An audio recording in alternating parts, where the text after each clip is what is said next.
आज का हमारा टॉपिक है PRE, that means progressive resisted exercise. ये एक्सरसाइज थेरेपी का एक बहुत ही इंपॉर्टेंट टॉपिक है। बेसिकली जो PRE होता है, प्रोग्रेसिव, दैट मीन्स कंटिन्यूअसली आप किसी चीज को लोड को इंक्रीज कर रहे हो। प्रोग्रेसिव मतलब प्रोग्रेस करना, इंक्रीज करना। रेजिस्टेड मतलब लोड, कि आप फॉर एग्जाम्पल मैंने 10 kg का वेट लिफ्ट किया है, फिर मैं 12 kg का वेट लिफ्ट करूंगी, तो दैट मीन्स रेजिस्टेंस को आप इंक्रीज कर रहे हो। वेदर आप मैकेनिकली कर सकते हो और मैन्युअली कर सकते हो। एक्सरसाइज मीन्स आप किस तरीके से प्रोग्रेस, एक्सरसाइज को प्रोग्रेस करके रिप्रेजेंट कर रहे हो। अब ये जो PRE होता है, ये ओवरलोड प्रिंसिपल के ऊपर काम करता है। आप डे बाय डे जो लोड है उसको इंक्रीज करते हैं। अगर मैं इसकी हिस्ट्री की बात करूं, तो हिस्ट्री में अगर हम बात करें तो 6th सेंचुरी में मिलन ऑफ क्रोटोन नाम का एक एथलीट था। बेसिकली वो क्या करता था, वो एक काफ, जो हमारा न्यूबॉर्न काफ के बेबी को वो लिफ्ट करता था। जब लिफ्ट करते करते जब काफ की ग्रोथ होती गई तो उसकी स्ट्रेंथ, मसल की ऑटोमेटिकली मसल की स्ट्रेंथ इंक्रीज होती गई।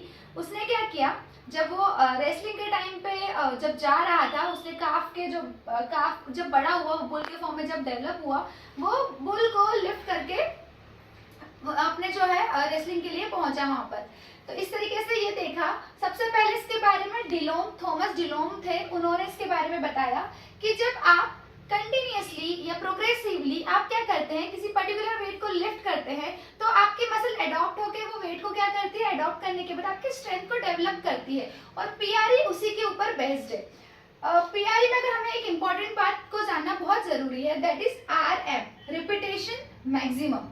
रिपीटेशन मैक्सिमम का मतलब ये होता है ग्रेटेस्ट अमाउंट ऑफ वेट, और we can say that load a muscle can move through the available full range of motion without any fatigue। इसका मतलब ये होता है कि आपने क्या किया, मान लो मैं क्या कर रही हूँ कि मैंने 10 किलो का वेट किया, 10 किलो का डंबल अगर मैं अवेलेबल रेंज में अगर लिफ्ट कर पा रही हूँ बिना मसल को फटीग किए, तो वो मेरा होगा RM। अब RM कैसे हो सकता है, RM it can be 1 RM हो सकता है कि मैं 50 किलो का वेट एक ही बार में लिफ्ट कर पा रही हूँ, उसके बाद मैं लिफ्ट नहीं कर पा रही हूँ, तो मेरा जो मैक्सिमम RM होगा, जो रिपीटेशन मैक्सिमम होगा, वो होगा 50 kg। RM जो हो सकता है वो 6 RM भी हो सकता है, कि मैंने क्या किया, 10 kg के डंबल को 6 बार उठाने के बाद मैं 7 टाइम उठा नहीं पा रही हूँ, तो वो मेरा हो गया 6 RM। नेक्स्ट होता है हमारा 10 RM। RM कुछ भी हो सकता है, 1 RM, 2 RM, 3 RM, it's on. 10 RM हम रिपीटेशन मैक्सिमम को अगर हम PRE के बेसिस पे बात करें, तो हम हमेशा 10 RM को लेके ही बात करेंगे।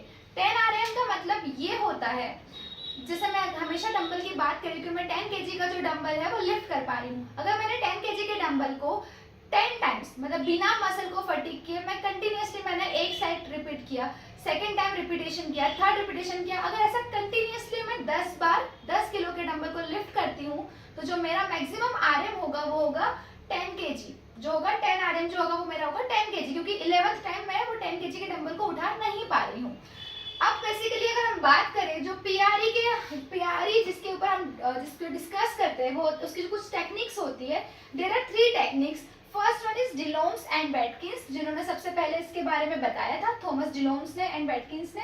सेकेंड जो हमारी टेक्निक है वो है ऑक्सफोर्ड मेथड।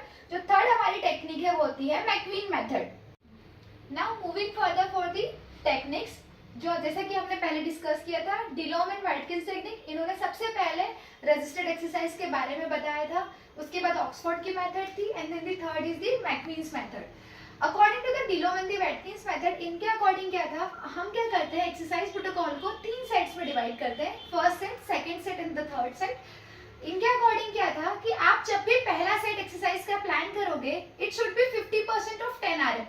फॉर एग्जाम्पल, मान लो जो मैंने अपना अगर खुद का अगर देखा कि मैं डंबल 20 kg का लिफ्ट कर पा रही हूँ, 20 kg का डंबल मैं मैक्सिमम 10 टाइम लिफ्ट कर पा रही हूँ, इससे ज्यादा 11 टाइम करने पे मेरी मसल फटीग हो रही है, मैं लिफ्ट नहीं कर पा रही हूँ, तो मेरा 10 RM कितना था, 20 kg था।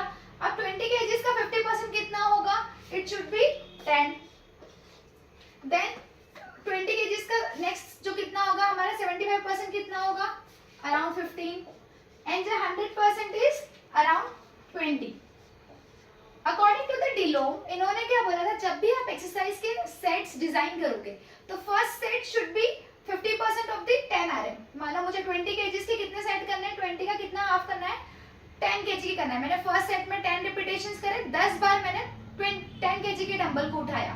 अब मैंने क्या किया, सेकेंड सेट में 30 सेकेंड्स का ब्रेक दिया।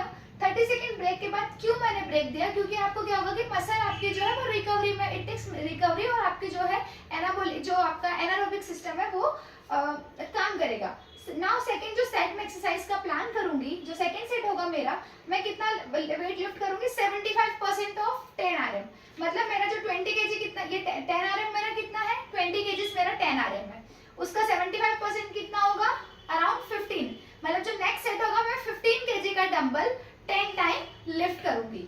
नाउ थर्ड सेट जो होगा, जो थर्ड सेट होगा 10 रिपीटेशंस 100% ऑफ 10 RM। इसका मतलब ये होता है कि इस बार जो थर्ड सेट होगा मेरा, मैं पूरा फुल 10 RM लिफ्ट करूंगी। मतलब मुझे 20 kg का डंबल 10 टाइम लिफ्ट करना है।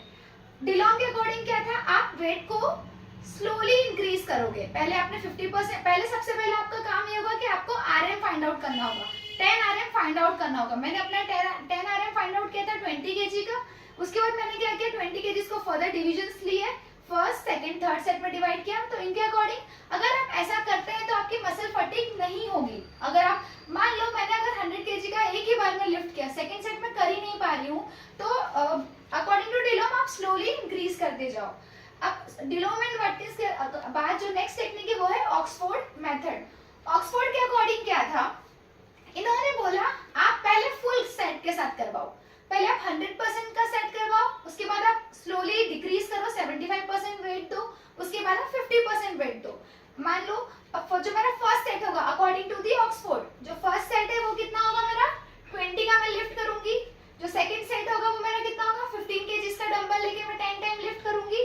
थर्ड जो मेरा सेट होगा वो होगा मैं 10 kg का डंबल लेके 10 टाइम लिफ्ट करूंगी। अकॉर्डिंग टू दी ऑक्सफोर्ड आप हाई टू लो की तरफ वेट को शिफ्ट करो, और डिलोम जस्ट ऑपोजिट थे। डिलोम ने ऑक्सफोर्ड क्या है, just opposite to the DeLorme technique के जस्ट ऑपोजिट होगी। अब दोनों ही टेक्निक में डिफरेंस क्या है, अब हम कैसे डिसाइड करेंगे कि हमें कौन सी टेक्निक, मतलब किस तरीके से एक्सरसाइज के सेट डिजाइन करने हैं। तो फॉर एग्जांपल जैसे मान लो कोई पेशेंट का भी अर्ली मतलब पोस्ट फ्रैक्चर रिहैब का केस हुआ, मैं उसको ऑल ऑफ सडन मतलब हाई वेट के साथ, मैं ज्यादा जो इंक्रीज वेट के साथ एक्सरसाइज प्लान नहीं कर सकती। तो मेनली जो डिलोम एंड वेटकिंस की टेक्निक होती है ये अर्ली रिहैब के फेज में काम आती है। अर्ली रिहैबिलिटेशन में आप डिलोम की टेक्निक को फॉलो कर सकते हैं। कि अभी फ्रैक्चर का केस है तो मान लो मुझे क्वाड्रिसेप्स की स्ट्रेंथनिंग करानी होगी, तो मैं क्या करूंगी, मगर मुझे क्वाड्रिसेप्स चेयर पे उसको ट्रेनिंग देनी है, तो मैं क्या करूंगी, क्वाड्रिसेप्स चेयर पे मैं 50% पहले किसी का 10 RM फाइंड आउट करूंगी कि 10 RM उसका कितना है, उसका 50%, देन 75, देन 100 दूंगी। अब जो ऑक्सफोर्ड टेक्निक होती है ये जनरली क्या होता है, आपकी एडवांस फेज में यूज होती है। एडवांस फेज में आप इसको यूज कर सकते हो इस टेक्निक को, कि आप पहले ज्यादा की तरफ, फिर आप उसको स्लोली स्लोली आपको ग्रेजुअली कम करना है। Now third technique is McQueen technique. McQueen technique किस पे काम करती है, मैकवीन टेक्निक के अकॉर्डिंग क्या था, आप ना तो वेट को इंक्रीज करो, आप ना तो लोड को कम ज्यादा करोगे, ना ही डिक्रीज करोगे, ना ही इंक्रीज करोगे। थ्रू आउट दी आप 4 सेट्स के अकॉर्डिंग, मैकवीन के अकॉर्डिंग 4 सेट्स होते हैं। उन्होंने क्या किया, उन्होंने बोला कि अगर मान लो आप शुरुआत से ही आपका जो है वो कांस्टेंट रहेगा वेट, पहला सेट भी आपको 20 kg डंबल के साथ ही करना है, सेकंड सेट भी आपको 20 kg डंबल के साथ ही करना है, थर्ड सेट भी इसी तरीके से करना है, फोर्थ भी इसी तरीके से करना है। इस तरीके की एक्सरसाइज जनरली आप एथलीट के साथ प्लान करते हैं। जो एथलीट्स के लिए जो एक्सरसाइज की जाती है, एथलीट के लिए जो प्रोटोकॉल सेट किए जाते हैं, या कोई जिम पर्सन के लिए जब हम एक्सरसाइज प्लान करते हैं तो उनके वेट्स के साथ हम डेफर नहीं करते हैं, हमें same weight throughout the रखना है, रेजिस्टेंस जो होगा हमारा सेम होगा। अब इस एक्सरसाइज को पीआरई जो यूजुअली जो है, पीआरई को आप थ्राइस अ वीक करवा सकते हैं। जैसे आज मैंने एक्सरसाइज करवाया, आज एक्सरसाइज के 3 सेट्स करवाए हैं, अब मैं कल ना करा के डे आफ्टर टुमारो प्लान करूंगी। आपको क्या करना है, जैसे अभी मैंने देखा कि इस वीक का जो मेरा वेट था, मैं 20 kg का डंबल लिफ्ट कर पा रही थी, इस हफ्ते मैंने 20 kg वेट के साथ ही अपनी मसल को ट्रेन किया है। अब अगले हफ्ते मुझे फिर अपना नया RM फाइंड आउट करना होगा, अगली जो बार होगा हमारा, जो अगला नेक्स्ट वीक होगा, मुझे नया RM फाइंड आउट करना है, क्योंकि फर्स्ट अभी तो मैं 20 kg का लिफ्ट कर पा रही थी, हो सकता है नेक्स्ट वीक में मैं 21-22 kg का वेट लिफ्ट कर पाऊं, तो this is my next new RM। तो न्यू RM के अकॉर्डिंग फिर मैं अगेन एक्सरसाइज प्लान करती जाऊंगी कि पहला जो सेट होगा 22 kg के अकॉर्डिंग, हाफ जो होगा वो 11 kg का लिफ्ट करूंगी। इस तरीके से हमें एक्सरसाइज करनी है। अब सबसे पहले क्या होता है, यूजुअली हम जब तीनों टेक्निक्स पढ़ लेते हैं तो हमें कंफ्यूजन क्रिएट होता है कि आप कौन सी मैकवीन में क्या करना है, ऑक्सफोर्ड में कैसे डिजाइन करना है, डिलोम में कैसे करना है, इसके लिए एक मैंने निमोनिक की एक आप सोच सकते हो शॉर्ट ट्रिक एक हम यूज कर सकते हैं, डिलोम। डिलोम में एक वर्ड आता है लो, लो वर्ड आता है, इसका मतलब ये है कि आप लो से हाई की तरफ जाएंगे। जब आपको 10 RM मिल जाएगा उसके बाद आप लो से हाई की तरफ जाएंगे। और एक जो हमारा लास्ट था मैकवीन, क्वीन वर्ड है, वहाँ क्वीन वर्ड है मतलब कि आपको कांस्टेंट रहना है, आपको सेम रहना है, आपको चेंज नहीं होना है।